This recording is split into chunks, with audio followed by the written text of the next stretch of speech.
Gagawa tayo ng yellow rice today. At ang mga sangkap ay bay leaves, cinnamon stick, star anise, cloves, and cardamom. Ilagay lang natin siya, guys. At siyempre, hindi mawawala ang asin. Maglagay tayo ng mga 2 kutsarang asin. At maglagay na rin tayo, guys, ng Ajinomoto or di kaya Maggi. Takpan natin saglit ng mga 5 minutes bago natin lagyan ng tubig. Pinakulo ang tubig bago ilagay sa kaldero.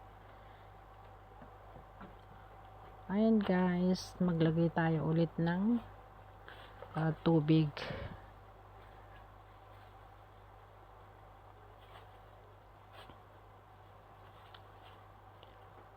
Pakuluan natin ng mga 20 minutes more.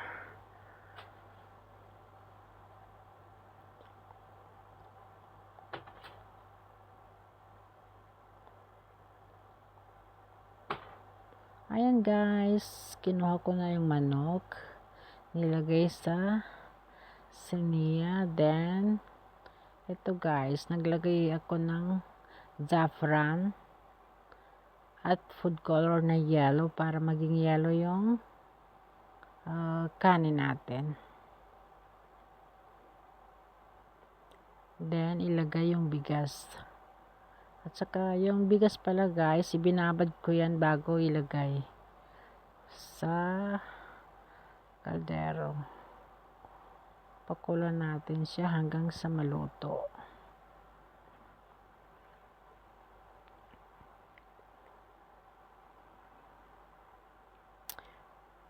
Ayan, guys, malapit na siyang maluto, pero di ko alam bakit sa video na ito hindi yellow ang kanin.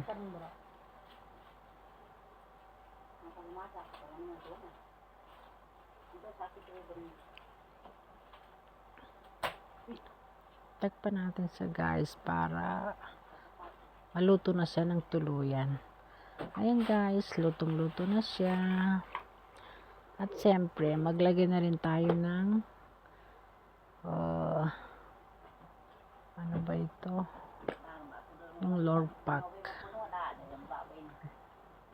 Lorpak na butter para lalong sumarap, siyempre.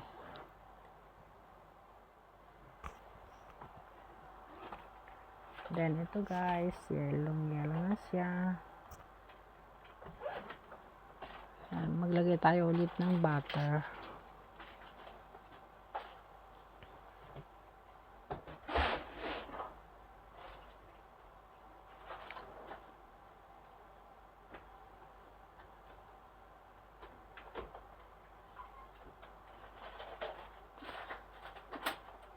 Halo-haloy natin siya, guys, para yung butter ay mag-spread sa kanin.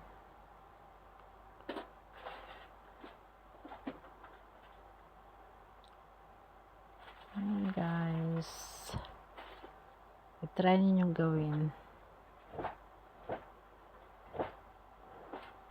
At ito naman yung manok na tinanggal ko sa kaldero. At ang sauce ay saffron, tomato sauce, and lemon. Juice lemon, ha. Then asin and mint powder. At yan, ipahit mo na lang. Then ilagay sa oven. Huwag masyado sunugin, guys, kasi yung ginawa ko ay sunog. Kaya kayo, ingatan ninyo para hindi masunog. Ayan, guys, maglagay na sa plato para ready to serve na.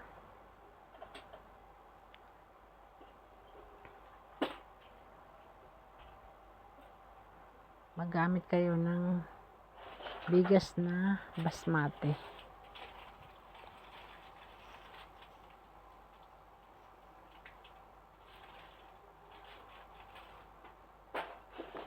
Ayan, ilagay lang ang manok sa taas ng kanin.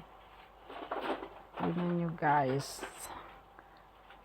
nangitim na yung manok. Then maglagay na rin kayo ng mga mga chachiboreche tulad ng yan, kamatis, bell pepper, and lemon para may konting decoration.